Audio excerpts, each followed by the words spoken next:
अस्सलाम वालेकुम, कैसे हैं आप सब? Welcome back to my channel. Chief selector जो वहाब रियाज साहब थे, उनके अंडर जो लोग काम कर रहे थे, ये तो खबर नहीं आई कि भाई वो डिसॉल्व कर दी गई है। जो भी कुछ हुआ है, खैर जो भी वो थे, यानी जो भी मेंबरान थे जो सिलेक्शन कमेटी के, उनसे खैर कोई इनपुट तो नहीं लिया गया था। ये जो भी टीम अनाउंस हुई थी और कहा गया था कि मोहम्मद हफीज़ और वहाब रियाज साहब ने टीम कंफर्म कर ली है। बट अब है कि आई डोंट नो, उन्होंने इस्तीफे दिए या जो भी खैर कुछ हुआ, बट अब जो सिलेक्शन कमेटी के जो मेंबरान के नाम पे 3 फॉर्मर क्रिकेटर्स के नाम सामने आए हैं कि भाई उन्हें अपॉइंट कर लिया गया है, जिसमें राव इफ्तिखार अंजुम साहब हैं, जिसमें सलमान बट या Salman but the fixer the क्या, बस अब मैं नाम लूँ, जिन्होंने पाकिस्तान का नाम डिबोया। खैर बहुत से लोग उस स्कैंडल में शामिल थे, बट फंसे जस्ट ये 3। और कौन कौन लोग शामिल थे, जो वही बात है कि जो पाकिस्तान क्रिकेट को डीपली फॉलो करते हैं उनको मालूम है। शायद अगले नाम से आपको पता चल जाए कि भाई कामरान अकमल साहब भी है कि जो ये सिलेक्शन कमेटी जो मेंबरान में उनका भी नाम शामिल हुआ है। उस वक्त वो बच गए थे उस स्कैंडल से, बट है कि हैं तो वो भी इसी थाली के चट्टे बट्टे। सो खैर बहुत ही ज़्यादा क्रिटिसिज्म हो रहा है सोशल मीडिया पे स्पेशली, और है कि सब यही कह रहे हैं कि भाई क्यों सलमान बट को लिया गया। सलमान बट खैर बहुत ज़्यादा क्रिटिसिज्म उन पे हो रहा है। बहुत से लोग ये भी कह रहे हैं कि भाई उससे गलती हुई, ही अपोलोजाइज, उसने सज़ा भी काटी, और है कि अब वो है कि अगर उसको कोई ओहदा मिल रहा है तो हमें उसे नहीं कहना चाहिए, क्योंकि वो माफ़ी मांग चुका है। वही कहते हैं ना कि चोर चोरी से जाए, हेरा फेरी से नहीं। तो यही मकौला सादिक आता है हर इंसान पे, और इन जैसे इंसानों पे तो बिल्कुल क्लियर साबित आता है। और खैर मैं आपको ये भी बता दूं कि जब ये स्कैंडल हुआ था, अगर आपको पता हो 2010 में जब ये फिक्सिंग स्कैंडल हुआ था, जिसमें आमिर आसिफ और सलमान बट को बैन किया गया था, उसमें बहुत से प्लेयर्स के नाम थे, जिसमें कामरान अकमल साहब भी शामिल थे, और इसमें और भी बहुत से नाम शामिल थे। जिस तरह से माजी में भी होता आया है कि भाई जब भी इस तरह के स्कैंडल्स उठे हैं, जब भी इस तरह की कोई बात हुई है, तो 1-2 प्लेयर्स को जस्ट निशाना बनाया जाता है और बाकी प्लेयर्स को बचा लिया जाता है। तो यही उस वक्त हुआ था, और उसमें वहाब रियाज साहब भी शामिल थे। I am not blaming him, but उसमें उमर अमीन भी थे। अगर आपको फुटेजेस याद हों 2010 की, बड़ी बुरी तरीके से उस वक्त हमारा दिल टूटा था। बहुत छोटे थे हम लोग, और 2009 का वर्ल्ड कप हम ताज़ा ही जीते थे। इसके बाद खैर बड़ी ही हजीमत से हम 2-4 हुए थे ऑस्ट्रेलिया टूर में, और इंग्लैंड टूर में भी बड़ी हजीमत से 2-4 हुए थे। बट स्टिल है कि वो जो एक 2009 वर्ल्ड कप के जीतने का जो खुमार था वो सर पे सवार था। और 2009 की आई थिंक चैम्पियंस ट्रॉफी थी, जिसमें भी पाकिस्तान ने सेमीफाइनल के लिए क्वालिफाई किया था, इंडिया को डिफीट दी थी। तो वो एक है कि क्रिकेट का खुमार सर पे चढ़ा हुआ था। और जब ये स्कैंडल सामने आया था, जब वो मासूम दिल सबके टूट गए थे, तो उस वक्त की खैर ये खबरें हैं, उस वक्त वहाब रियाज साहब भी खैर उन फुटेजेस में शामिल थे। जो बंदा है कि एलेक्ट हुआ था इनके साथ, और जब आमिर आसिफ और सलमान बट को बैन किया गया था, तो जो बंदा उनके साथ शामिल था, उसी बंदे के साथ फुटेजेस थे उमर अमीन के, कामरान अकमल साहब के और वहाब रियाज साहब के। ये विजुअल्स, ये उनके जो फुटेजेस थे, ये टीवीज़ पे चले थे।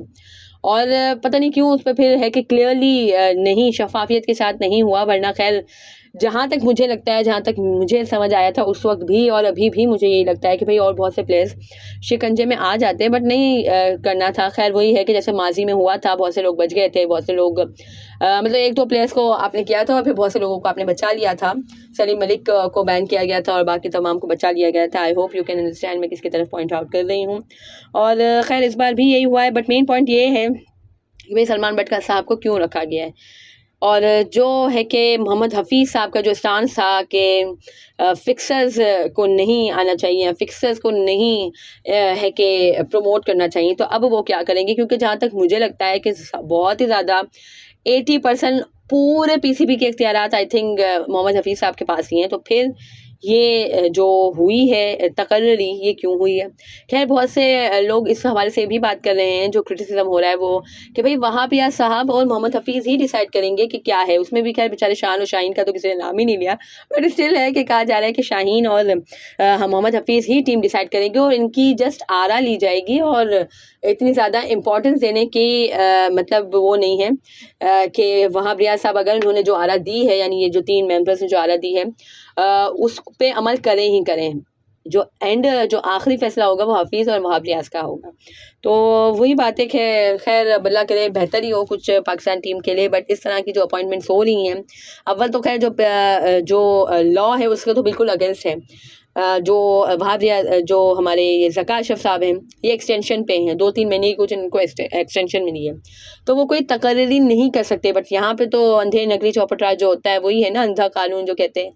हमारे यहाँ पाकिस्तान में बस वही चल रहा है। पीसीबी में तो अभी वो चीज़ अपने पीक पे मौजूद है। बट खैर बहुत से लोग ये भी बातें कर रहे हैं कि अब जब इलेक्शंस होंगे तो फरवरी में दोबारा नजम सेठी साहब आ जाएंगे। और खैर मुझे तो खैर I don't know exactly, but मैंने कड़ी से कड़ी मिलाई है कि भाई नजम सेठी साहब को जब लाया गया था, जब भी यही कैंपेन चल रही थी, बहुत ही ज़्यादा डीपली चलाई गई थी कि भाई जो हमारे बाबर आजम साहब हैं उनको कैप्टनसी से हटाया जाए। बट उस वक्त ऐसा नहीं हो सका था। बहुत से सोशल मीडिया कैंपेन्स भी चली थी और बहुत से हैशटैग्स भी चले थे। नजम सेठी को बहुत ही ज़्यादा डिस्ग्रेस किया गया था और शाहीन ने भी खैर उसमें अहम किरदार अदा किया था कि शाहीन ने कैप्टनसी लेने से इनकार कर दिया था।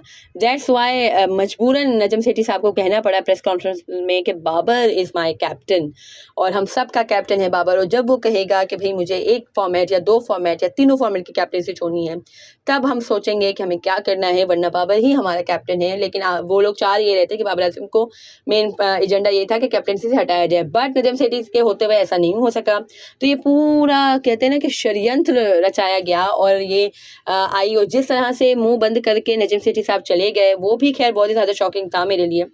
बट अब सारी कड़ियाँ मुझे मिलती हुई नज़र आ रही हैं और मुझे लगता है कि भाई ये तमाम जो प्लानिंग की गई है वो इसलिए की गई है कि तरीके से है कि इज़्ज़त के साथ बाबर आजम को साइडलाइन कर दिया जाए, फिर अपने पसंद के लोग लाए जाएँ जो जी हुजूरी वाले हों और अपना जो भी है सब ब्लैक मनी वाइट करने की कोशिश की जाए। That's what I think. हो सकता है मैं गलत भी हूँ, बट बहुत से ऐसे मेरे खैर कयास सही साबित हुए हैं अब तक, तो मुझे तो लगता है ये भी सही है।